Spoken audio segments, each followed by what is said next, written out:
Hello and welcome to the latest in the MEF Connects digital video webinar series, which today we are hosting in association with CLX Communications as part of the MEF Future of Messaging programme. Our expert panel will be looking at GDPR and what it means for the enterprise messaging world, which will begin with a presentation to set the scene before we move into our panel discussion. But before we begin, I just want to give you a quick overview of who we are for those of you who may not be familiar with MEF and to cover off some quick housekeeping points. So the Mobile Ecosystem Forum, or MEF, was established in 2000. We're a mobile trade association, and we represent the interests of all companies operating within the global mobile ecosystem, both large and small.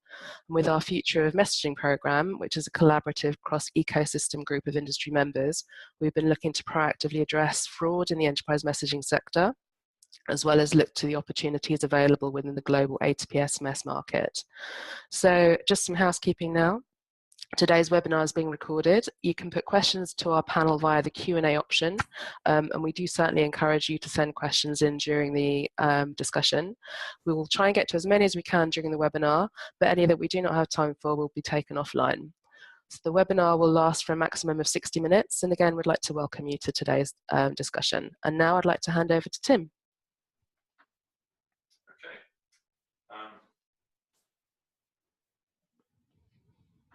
Okay, well, I hope you can all hear me out there. Yeah, my name's Tim Green. I'm the featured editor of the Mobile Ecosystem Forum. Welcome to this webinar. It's a knockout success. It's our most oversubscribed ever. So thank you all for tuning in. We've obviously hit a nerve with the topic of today's discussion. So the plan is for me to moderate a chat over the next 55 minutes or so, looking at broadly at GDPR, what it is, and the implications of it and the practice of it, and then diving into how it affects specifically the enterprise messaging space. And in the spirit of positivity, we're going to try and look at some of the opportunities that the legislation provides. So to do that, I'm very pleased to welcome three experts. From the US, we have Professor Daniel Soloff, who's a GDPR expert, and you can find him at techprivacy.com. And then to look at the more A2P related aspects of the discussion, we have Rob Malcolm, who's VP of Marketing and Online Sales at CLX, and Lee Suka, who's Market Development Director of MEF Connects. So before we kick off the chat, I'm going to hand over to Rob, who's going to present a very brief overview. Over to you, Rob. Thanks, Tim. So just a quick introduction as to who I am. My name is Rob Malcolm. I'm the VP of Marketing at CLX. I've been in the messaging industry for probably 15 years or something like that. I'm by no means a GDPR expert, and that's why I'm delighted to have the other panelists on the call who I think are far more knowledgeable than I am on GDPR specifically. But obviously here at CLX, we have been working very diligently over the last 12 months to really ensure that we are ready for GDPR. And so, you know, through that process of consulting with various experts, I decided to put together a few slides for those who come from the messaging industry and who have asked me specific questions in the past that I didn't always know the answer to. So what I've tried to do is I've tried to just summarize the big questions that if you're a mobile messaging company or you're using mobile messaging or you're in the ecosystem, these are the types of things that I think you might be interested in. I think after my slides, we'll go into some more specific questions as to exactly what GDPR is. So the first slide, I think, is an important one, and that is that I don't think it's obvious to many people that data privacy in the EU is covered under two regulations. Obviously, GDPR is the new one, and that governs what you need to do if you store personal data, and we'll get into what personal data is in a second. But importantly, e-privacy is another regulation, and that regulation is essentially in draft form, and it's designed to clarify and enhance GDPR. The most important thing to remember is that the consent to communicate with somebody is not under GDPR. That is actually under the e-privacy regulation. And the e-privacy regulation is going to be replacing the e-privacy directive, which is also known as the cookie legislation. But e-privacy is really about electronic communications, in particular how unsolicited marketing should be dealt with. It does deal with cookies. It also deals with confidentiality and so on and so forth. The same governing body essentially manages both those regulations. But as you'll see later on in my slides, you'll see why it's important to understand the difference between these two. So moving on to the next slide, please, Miranda. So the next question that I get quite often is, well, what's, if I'm an SMS company, am I a data processor? Am I a data controller? Am I a data subprocessor? And so this little diagram I created just to try and explain the way that we at CLX see the world. So first and foremost, on the right-hand side, you can see the data subjects. This is typically people in the European Union. The regulations tend not to use the word EU citizen simply because they see anybody within the EU borders as a data subject. And they typically have a data controller relationship with the enterprises or the developers who are communicating with them. And so the data controller relationship tends to be obviously the most important because that's where consent needs to be obtained. And so therefore, for companies like CLX or companies that sit between the enterprise and CLX, we would regard them as data processors. And in some cases, CLX would then be a data subprocessor. One question that obviously has a lot of people scratching their heads is whether or not a mobile operator should be regarded as a subprocessor or a controller. And the answer is that technically they are both because they have a direct relationship with the data subject, but they also do terminate messages on behalf of companies like CLX. Moving on to the next slide. So another question that we at CLX get asked quite a lot is, who's actually covered by GDPR in the context of mobile messaging? And so this diagram is really trying to clarify that. So the first thing is all companies that are based in the EU are covered by GDPR. Any company around the world, regardless of which country they're based in, who are sending or receiving a message from an EU data subject is also covered or required to be compliant under GDPR. This is something that Lee will know a lot about. Any company that's hosting or serving number portability data or other personal data information that has EU data subject information in it. So for example, a number portability database that has my telephone number in, because I'm an EU data subject, that would be covered by GDPR. And lastly, another point that I get asked a lot is, well, even if my browser is located, or even if my data is located in the European Union and my team is located, let's say, in Vietnam, can my support team access the data in the European Union for support purposes? And the answer is under GDPR, that is essentially, it's not prohibited, because we'll talk about how that could be allowed in a second, but you just have to remember that anybody accessing data in the EU via a browser is essentially accessing and storing it in another country. Moving on to the next slide. So in the context of messaging, what are the key things that companies like CLX would be storing? And so we see, MSISDNs, MZs, that's probably the things that we store the most that are personal data. But obviously in messaging in general, there could be email addresses, OTT addresses like a Skype address, an IP address, anything that uniquely can identify an individual. And then obviously the body of the message can contain personal data. So if somebody sends an A2P SMS with somebody's name in it, a bank account or credit card number or driver's license, and there are just tons and tons of unique identifiers that could be in the body of a message.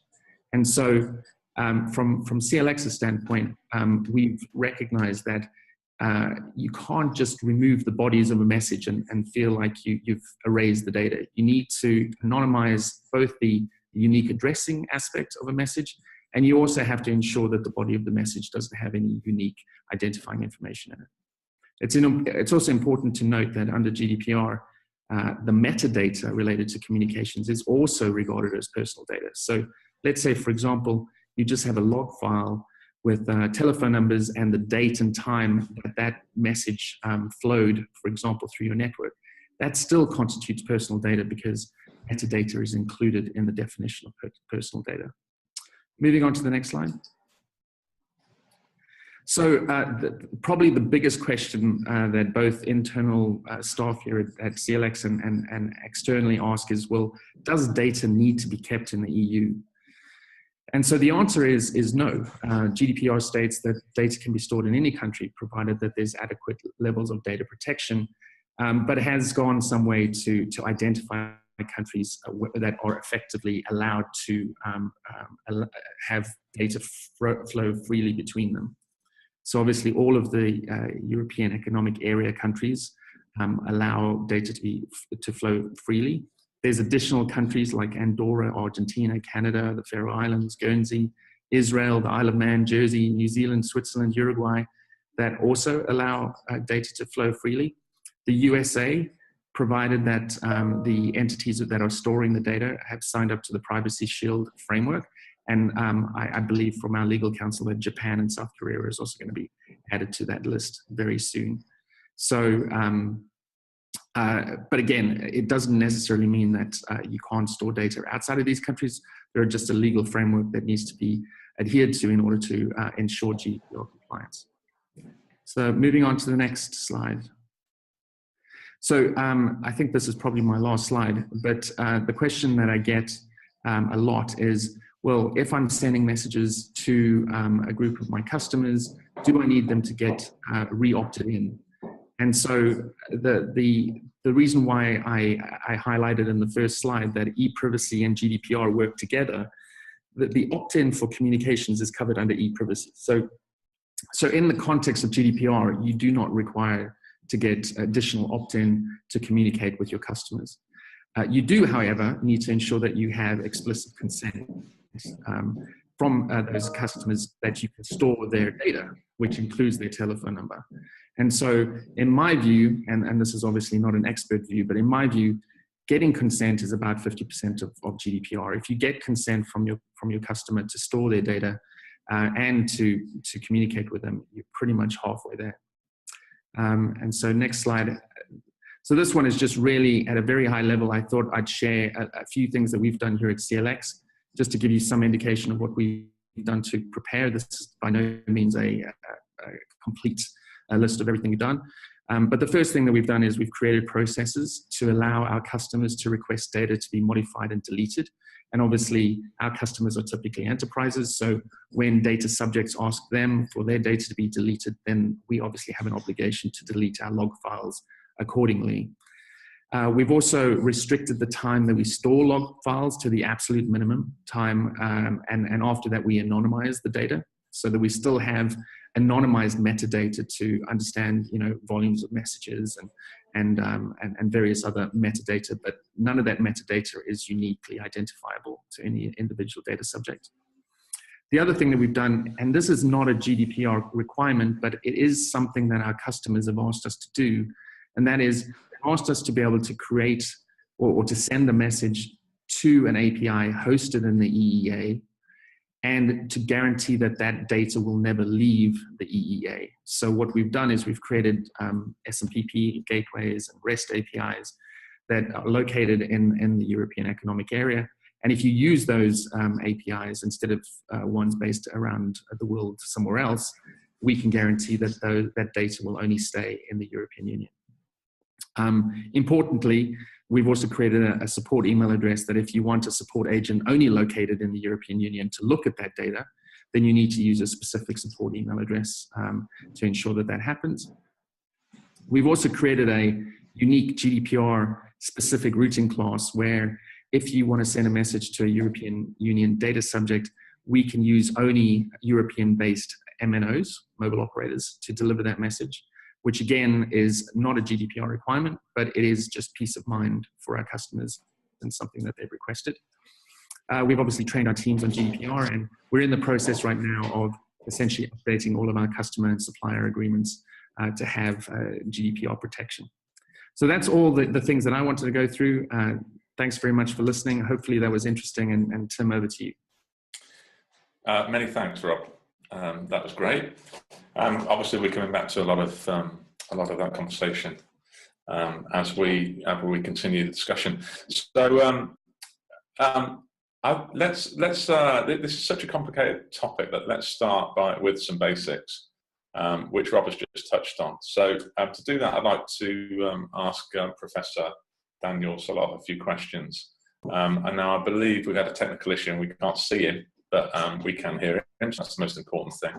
So I'm going to try and link this discussion back to a kind of hypothetical real world scenario so that we can really try and get our heads around it a bit better. So I'm going to imagine that I'm visiting a retail shop online that I haven't visited before. And in the process of that visit, I'm asked to supply a certain amount of data. So Daniel, maybe you can tell me what qualifies as personal data under the law.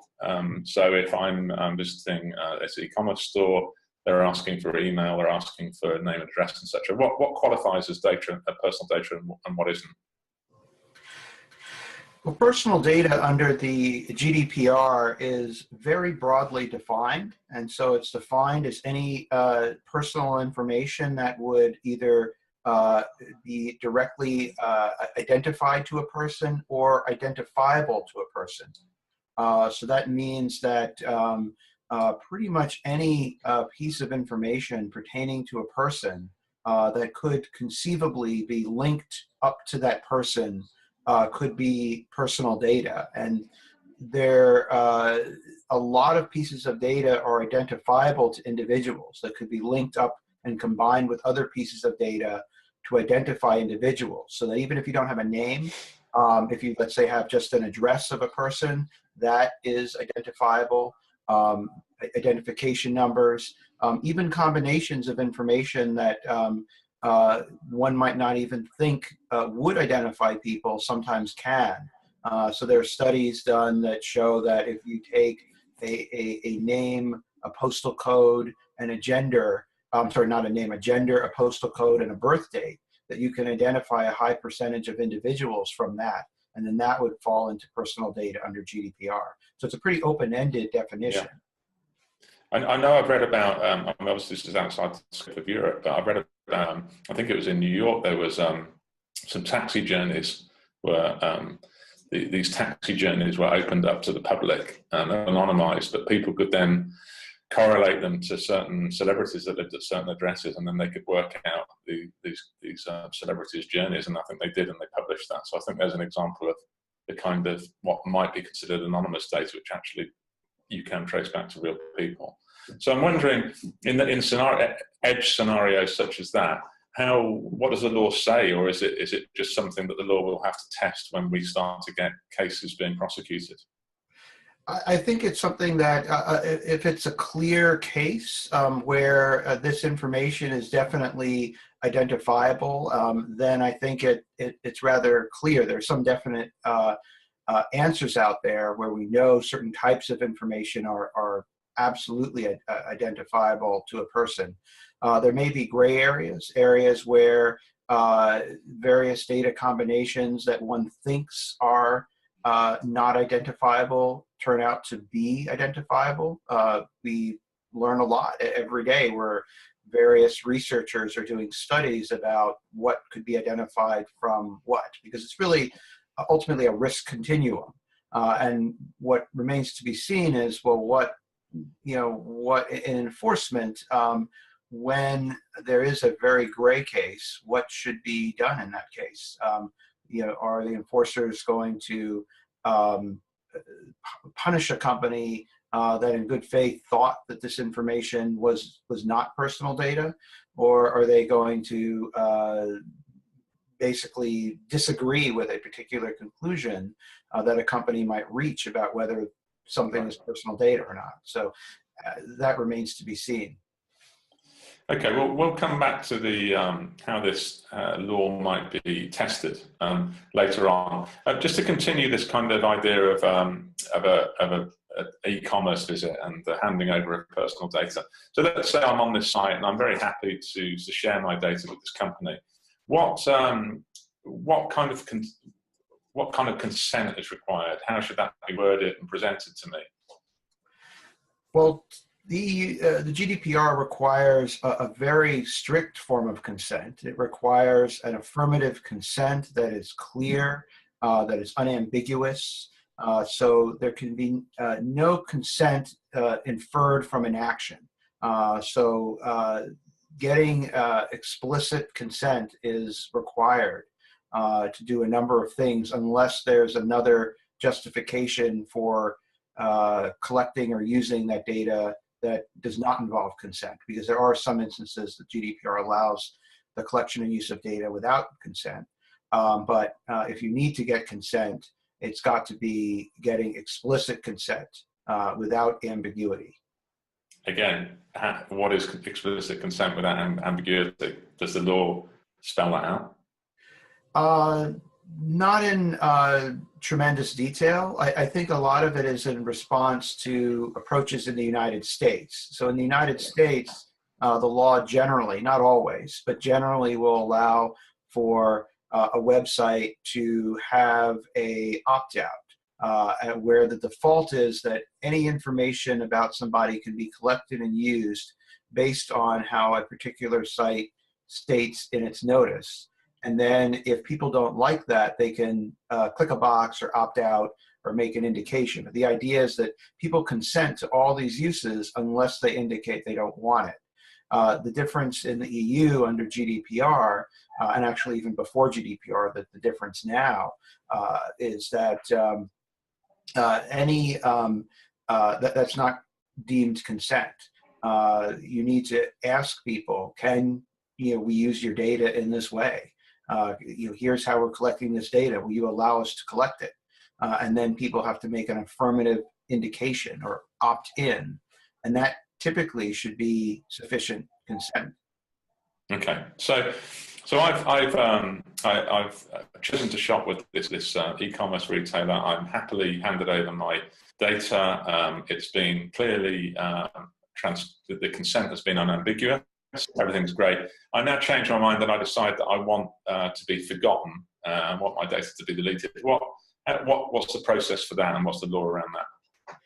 Well, there is a right to be forgotten under GDPR. That particular process is still rather new, and there are certain circumstances in which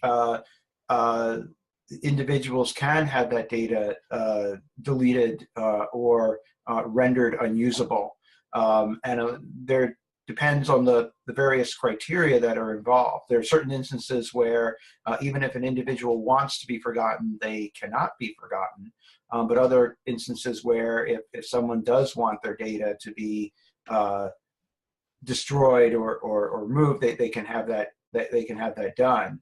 And a lot depends on the situation. So if I buy a product online and then I promptly turn around and say, please forget my data so I don't have to pay, and now you don't know who I am and how to collect the money you owe me, that would not be a valid right to be forgotten in that case, or right to erasure as GDPR states. It would need to be something where, let's say, I buy something online, I do not make any indication that I want this information used for any other purpose than completing the transaction, and a company decides we're going to use it to start sending advertisements to me through email or making phone calls to me. At that point, I say, hey, I never consented to this. I don't agree with this. I don't want you to have my data to use in this way. And at that point, I think I would have the ability to have that data removed, because it has if the transaction is completed and there's no other basis for keeping that data, at that point, the data would be removed. But if there is a purpose to keep that data, a legal purpose, a litigation, some other reason, then that data might not necessarily be deleted. But certainly a data subject has a right to say, object to certain uses and have the data not be used for uses that they did not consent to. And finally, how would you expect all of this to be communicated? So, I've trusted an organization with my data. I've now reached the point where I either want that data to be erased, or maybe I want to be ported to another organization. do you expect that I mean, how will I know where to go in order to enact that? Will there be individuals or companies in charge of this? Will there be a sort of standardized form on a website or on an email? Or how will I actually know what to do?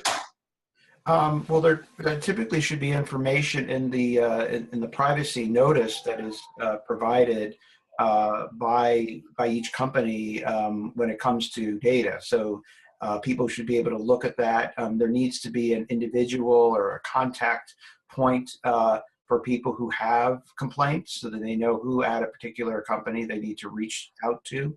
And so people will have or must have under GDPR information about how to contact a company and raise a complaint, raise a question, raise a concern. There must be a person who would respond to those queries, and so that's required under GDPR. I don't know if there's a rigid language or a very specific form that needs to be used. I think every company can make that particular disclosure. I mean, GDPR says certain things about what must be said, but precisely how it is said, that varies. Sometimes GDPR is specific about that, and sometimes it's more gives a little bit more discretion to an organization about exactly how it conveys certain things, as long as it conveys certain things. Great. Okay. Thank you, Daniel. Anyone watching, I would urge you to check out Daniel's blogging activities. There's a treasure trove of information about all this stuff if you just go to Google and search him. So, but obviously we're here to dive into the whole enterprise messaging side of things. So I'm going to bring Lee in at this point. Lee, maybe you can just sort of, so we can get this big picture sorted, maybe you could draw a distinction between the old days of sort of untrammeled and unchecked personal data, and how broadly how the new world is going to change that. So let's stick with my e-commerce, my hypothetical e-commerce retailer I'm talking about has all this data on its customers. Yeah. Come to a company like you in order to carry out campaigns. What would have happened, say 5 years ago, and how will that change in a month or two's time? Well, I think we're moving from a world where an enterprise, quite frankly, has done what they desire with personal data, whether it's to profile it for targeted marketing or to do something else. And in a number of large organizations, I won't name them, but they're clearly available on Google, have had rather poor safeguarding mechanisms, and many sites have lost control of their data. Some of those consequences are fraud and identity theft, and some of those consequences are much more serious. I think we also, there is a movement of global distrust of large enterprises, not only for our data, and GDPR is really the response to that, to make organizations respect the data of individuals, to make sure that they've got the right safeguarding in place, hopefully to firstly improve trust with enterprises, but secondly stop people digitally disengaging. So just by way of example, I had a chat with my father last weekend, and he's decided to stop using the internet because he's concerned about distrust and being caught out with malware and his data being abused. We have to avoid that. So the new world, I think enterprises do have a choice. They can put trust front and center, right at the board level, or they can take a more risky approach. So some organizations that I'm aware of are not GDPR ready, and they are not, they don't have a program in place, and they're going to take the risk. I think that's a risk. Okay, so so you're going to be a supplier to these organizations. So Mr. E-commerce comes to you and says, I want to do a campaign. I want you to send out thousands of text messages to my customers. You, as a supplier to that company, what do you have to do to ensure that those that database has been properly secured? So we have a top-level governance process. So we have a GDPR board, and within that we have the organisational measures that are tracked and managed, and we also have a cyber team, and they similarly have a risk-based methodology to make sure that all of the the technical risks that all businesses are exposed to are managed and limited. We also need to make sure that the data that we acquire from providers is acquired lawfully. And I think that's an area that some organisations are overlooking. They're not checking their contracts with their suppliers and their customers. We have this thing in GDPR called joint and several liability. So what that means is that if anyone in the chain breaches, causes the leak, the whole chain is responsible for figuring out whose fault it was. So if you're a supplier to a very large organisation, you could find yourself on the hook for 4% of their global turnover, should the worst happen. So you need to make sure that your customers and suppliers have got appropriate organisational and technical measures in place to secure data. But that sounds neat and easy. But in reality, how can you possibly go into a company and check that every single piece of personal data was properly consented to and legally acquired? How do you actually do that? No one is going to be 100% compliant. I think what it comes down to is, first, it comes down to contracts. Okay, you've got to make sure that you're not taking on ridiculous liabilities because you haven't checked the T's and C's. But also in your governance process, you need to continue to make sure that you're addressing the biggest risks on a regular basis. And there's lots of great frameworks out there. So, the ICO, that the UK regulator, has a great framework, especially to help smaller business, get the right practices in place so that they can move towards compliance. There's also bigger companies out there, like Nimity is a great example of I have no attachment to Nimity, just to make that clear. But they have a global privacy framework which is designed to help organisations comply with privacy regulations. Then, of course, there's lots of great cybersecurity frameworks out there. So the National Cybersecurity Centre has Cyber Essentials, for example, as the basics of how to get your security right. There's lots of help out there, but it does take work.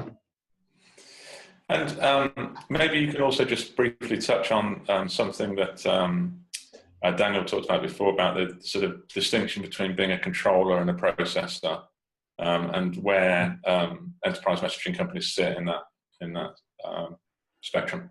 Yeah, so also Rob put up a kind of great picture which showed A2P companies in the middle as a processor between what we would call two controllers in common. I don't think it's as black and white as that. We are used to providing a confidential communication between point A and point B. When we move into this CPaaS world where we're trying to take richer functionality into the enterprise, my opinion is the lines start to blur a little bit.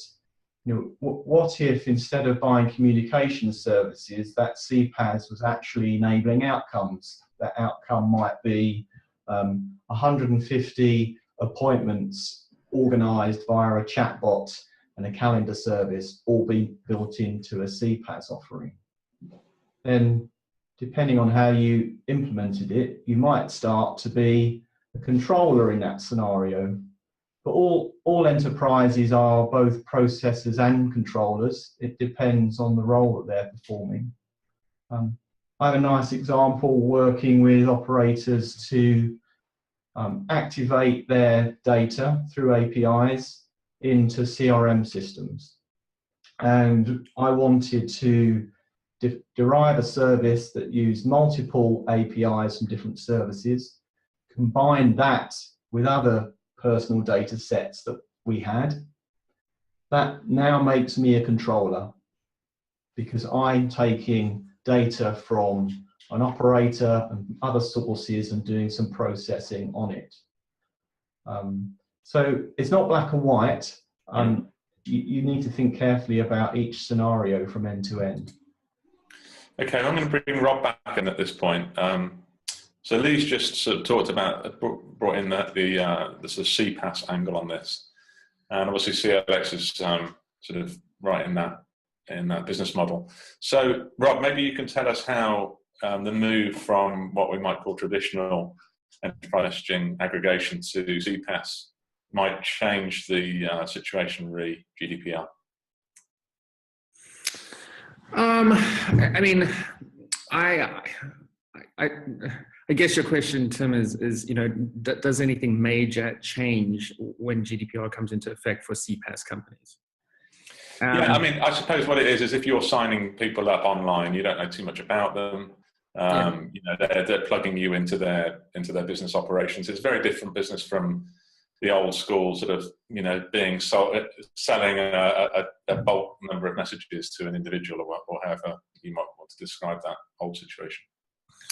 Yeah, I mean, I think it's certainly in the world of GDPR, when you're carrying communications and storing logs of communications, under GDPR, things become you know, more risky, simply because you know, the risk of having some kind of data breach means that that you're basically now liable. Whereas beforehand, data controllers would typically, you know, the ones that held most of the liability, and then obviously contractually they would protect themselves with their data processes.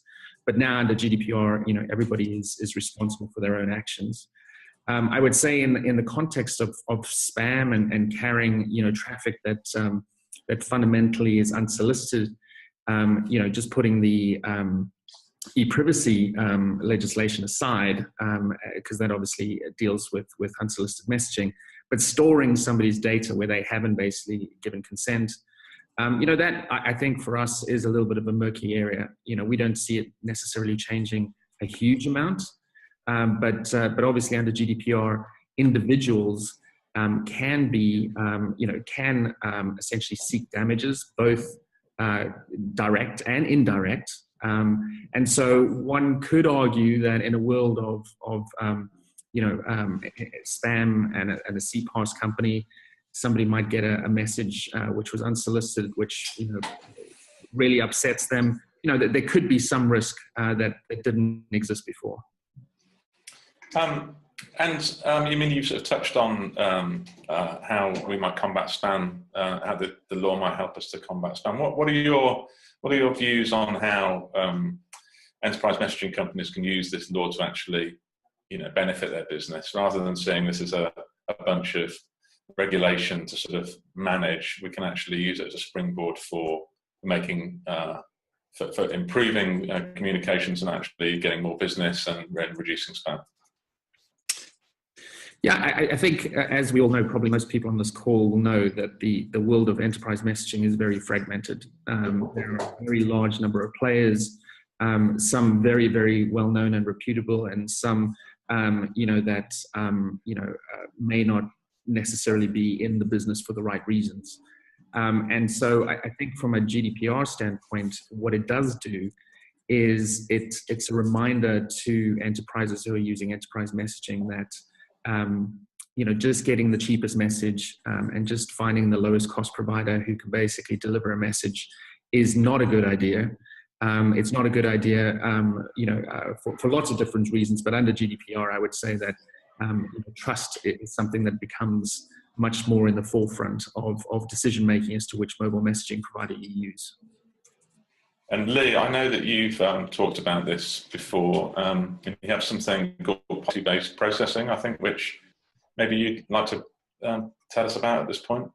I missed the first part of that question, Tim. It cut out. So yeah, just on in terms of trying to emphasise the positive nature of this, in order to bring legitimate and law-abiding companies to the fore, maybe, so that they can get more business. Yeah. I think you've done something called policy-based processing, which I think is a step towards this. Yes, and it's similar to what Rob was describing in making sure that when CLX route a message from A to B, if it initiates in Europe and terminates in Europe, clearly you want to make sure that all along the way it stays in Europe.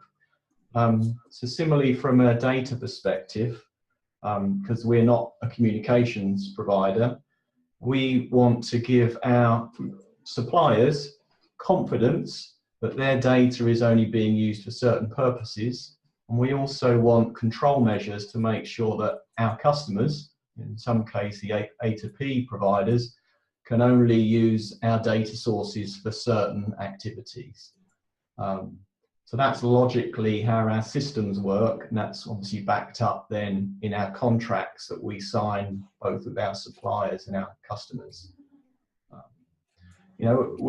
We would love to move to a kind of mathematically proven model with some blockchain technology, but there are some challenging costs there. Oh, let's not get into the blockchain nightmare. We could be here all day. We're getting lots and lots of questions from the audience. I'm going to try and come to those as soon as possible. One audience member has alluded to a question which I was going to come to anyway, which is, if we're going to bring Daniel back at this point. Obviously, the law is only as strong as it's implemented and tested. So, what kind of recourse do the public have if they feel they have been breached, and how can they execute that? Well, the public can always bring a complaint, and then we will really see how this law is enforced. We really don't know what that enforcement's going to look like yet. And that's a really big question, I think, that everyone's waiting on, is how aggressive is the enforcement going to be? How is it going to differ from one supervisory authority to the next? Because different ones will have, I think, very different approaches. Some will be very aggressive in enforcement, others might be a lot less so. People also have their own recourse to bring a suit, and there are some organizations now kind of ramping up, getting funding to start bringing suits, and actually facilitating actions by consumers. Schrems, for example, who's brought several prominent cases challenging Safe Harbor, for example, and now challenging the standard contractual clauses, is actually looking to find ways to help consumers make lawsuits against companies. So I think there's a lot of risk of potential suits as well as possible enforcement. But we really are speculating a little bit at this point, because we really haven't seen what that's going to look like after May 25th. I mean, speaking from a UK perspective here, we have something called PPI, which is about 20 years ago, anyone taking a mortgage out was invited to take out a certain kind of insurance on it, and they decided that this was missold. And so for the last 5 or 6 years in the UK, everybody gets a message on a text message or a call from someone saying, you should claim PPI, and I think 10 million people have applied so far. And there's a lot of talk here that the GDPR will be the next PPI. I mean, you kind of answered it in your last question, Daniel, but do you think that there's a real possibility that something like that might happen?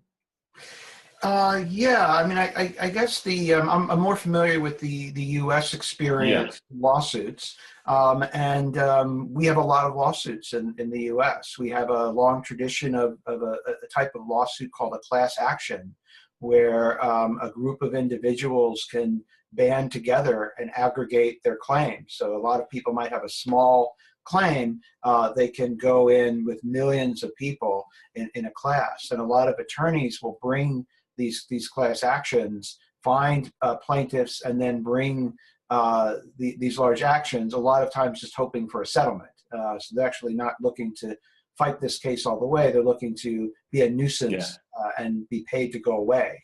And this is a particularly difficult problem that we've had in the U.S., where there's a lot of, I think there are a lot of legitimate lawsuits out there, lawsuits that are really worthy and ones that I think people should win. But there's also ones that are frivolous and a lot of lawsuits that are brought by opportunistic attorneys. And that's what we are experiencing in our system. And we've been through a very long and difficult set of debates and struggle over how do we minimize the abusive lawsuits. What is a legitimate lawsuit and what isn't a legitimate lawsuit is actually the subject of some uncertainty, and actually is causing some of the difficulties in transferring data between the US and the EU, because there needs to be a right of redress here for certain types of privacy harms. But the Supreme Court has held, there's a concept we have called standing, which limits people's ability to bring a case in court unless there's a concrete injury. And courts are having a big dispute over what exactly is a concrete injury in connection to a data breach or in connection to a privacy violation. And I think it's understood very differently in the US than in the EU. In the US, courts are very skeptical that there's a harm unless someone can show actual financial harm or some kind of reputational injury. In the EU, it's more of a dignity harm, where if a law is violated, if something is done without somebody's consent or against their wishes, that is understood as harmful in and of itself. So there's a lot more potential if you have a very broad definition of harm to have a lot more litigation. And that's one way that litigation has been curbed in the United States. I think the courts have been too restrictive on their understanding of harm. I think they don't find harm when I think they should in the US. But on the other hand, that has served as a bit of a limitation on the lawsuits. And if you don't have that, I don't know what the implications are. If you're going to see a lot of what happened in the US is a lot of opportunistic lawyers bring suits, and then without a means to dismiss them, and if courts are going to entertain all these suits, that could be an interesting situation that you will face once this is underway. Yeah, I mean, it's going to be interesting to see what happens. Certainly, it's going to reveal, I think, the duality of human nature, in the sense that people have proven again and again very, very happy to give out their data in return for something free. And then the next few years, we could see that continuing alongside a lot of people being outraged that their data is being breached, and in return for getting a small settlement from somebody. So I think we should see both sides of human nature playing out there. We are getting a lot of questions in. I'm going to throw some of these at random to the panelists, because I want everybody who's tuning in to feel their questions are being asked. So we just had a question which I'm going to throw over to Rob, actually, which is obviously, as enterprise messaging aggregators, you have a certain responsibility to keep your business processes secret, but in parallel, you have a sort of transparency responsibility as well. So how can you balance those two things? So that is a great question, and one that I would say, at CLX, we continue to seek, legal guidance on. I'll tell you what our most recent thinking is, and that is that mobile network operators are bound by telecommunications regulations that tend to be regarded as, how shall I put it, more stringent than GDPR. And so on that basis, our legal advisors are essentially saying that we should not be treating a mobile operator as a data processor or a data sub-processor. And so the need to be transparent is really around the data processor, sub-processor aspects of GDPR where you have to seek permission from the data controller if you choose to add or remove a data processor. So, from a CLX standpoint, we don't have, we don't plan to essentially reveal, every single mobile operator in the world that we have a relationship with under GDPR for those reasons. But it is a great question, and I think it's something that still is being clarified by, the best legal minds. Again, I'm going to throw this question over to Lee now.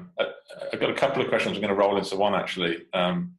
So somebody's asked about verbal consent and whether that has any weight under the law. And we've also been asked a question about, the size of the kind of enterprises that are gathering this. So if you're a small business and you've gathered a few emails from your regular customers, can you how robust is that process has to be? Can you expect to be prosecuted? So maybe you can sort of answer both those questions, the verbal consent question and the sort of size of the business that can expect to be affected by the regulators. That's fine. So I'm not a contract lawyer, right? that's the first point. But if that verbal consent is clear and unambiguous, then maybe that's good enough for consent. Is there a good enough audit trail of that consent if it's verbal? That's something I'd question as a privacy officer. I would also question how that verbal consent is delivered to the individual that's giving consent. Is there a way that you can monitor that to ensure that the right advice and guidance was given? So personally, as a privacy officer, I'd be worried about verbal consent. What was the second part? Yeah, just about sort of smaller businesses that are maybe using. Maybe it's outside the scope of an E2P messaging conversation, but there are some small businesses, florists or whatever, who collect emails, send them out, and they might not use a third party to do so. But well, the law applies to them. I have seen some great guidance on the UK Information and Commissioner's Office for very small businesses. They have a 12 steps to compliance process, which might be very valuable for those sorts of companies to take a look at. Will lots of individuals take those smaller companies to task over small breaches? I doubt it. And sticking with you, Lee, so if we're looking at sort of the next generation of A2P messaging, which obviously everyone's very keen to accelerate, we're looking at things like RCS and bots. Now, obviously, RCS is a much richer form of communication, so in itself complicates things. And bots, there's the whole question of, who's actually responsible for that bot and for delivering it. So maybe you can just address those two. Yeah, I'd kind of take the fallback position of being a processor. You are providing the methods and the means for a communication to take place. If that communication is very rich and sophisticated, then you may need to do things that weren't part of just providing the methods and the means. At which point, you do become a controller, and then you've got many more responsibilities and costs in order to provide that application service. Rob is probably a much better person to comment on the likelihood for success and growth with RCS than me. Yeah, let's bring Rob back in there. So I know you talked a lot about the policy message becoming like a mini app and containing a lot more personal information, which is the whole beauty of RCS. So what are the implications of that under GDPR? I mean, I don't really see much changing in a different channel of communication. I think all of the same issues that exist today on SMS will exist on RCS. There may be more data and there may be different data, but nonetheless there'll still be personal data. The landscape and the structure or the architecture of the ecosystem, even with a message as a platform, type concepts. they're very similar to the world of SMS aggregation today. So the notion of a data controller, data processor, data sub-process, I don't think is going to change materially as we move from SMS to RCS. What about, I know you touched on this in your presentation, what about the internal sort of education of your team? Because obviously, you know, the law has a lot to say about who can actually touch and access the data internally. What have you done in terms of, and how big a challenge is educating all your team about what they can and can't do? Is that a question for me, Tim? Yeah, because you mentioned it in your intro. Yeah, I would say that that training teams is fundamental to complying with GDPR. Not only to educate them as to, you know, what the legislation is and essentially what constitutes personal data and what is sensitive data, but I think you know, people just sharing files today, you know, uploading them into different platforms, for example, signing up to a SaaS company and uploading personal data. Those things, I think, become a lot more risky, you know, under GDPR. And so without educating your teams and your staff as to, you know, what is personal data and what protections we need as a company when we are giving personal data or transferring personal data either to a new company or to a new geographic jurisdiction is fundamental. Can't emphasize that enough.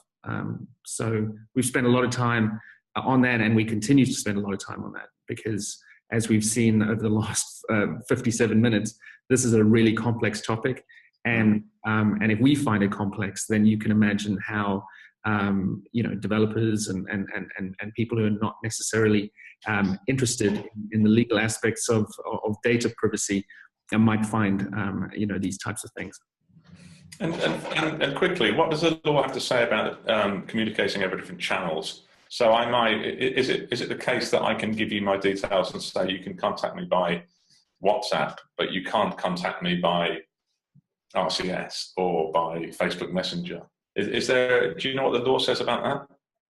So, you know, my opinion, you know, I'm not, you know, I don't have the exact answer, but what my understanding of that scenario would be that storing of the data, in other words, storing of your telephone number is covered by GDPR, right? So you would need to have a legal basis to store your telephone number. Now, the question is whether, I mean, which channel I use to communicate to you is not covered by GDPR. That's covered by e-privacy. And typically, under the existing e-privacy laws and the Data Communications Act, we would need consent per channel. So if you gave me your telephone number and you consented to me calling you, then technically speaking, I would not be able to text you. But that's not covered under GDPR. That's a different regulation. Well, it'd be interesting to see if we get a lot of lawyers saying, I'm suing you for millions because you texted me and I said you could only call me. Who knows? Maybe that will be an eventuality. We've come to the end of an hour. I always say this, but we really have only scratched the surface. It's such a complex and fascinating area. I think the slide, I should just reiterate that the slides at the beginning will be made available, as will a recording of this session.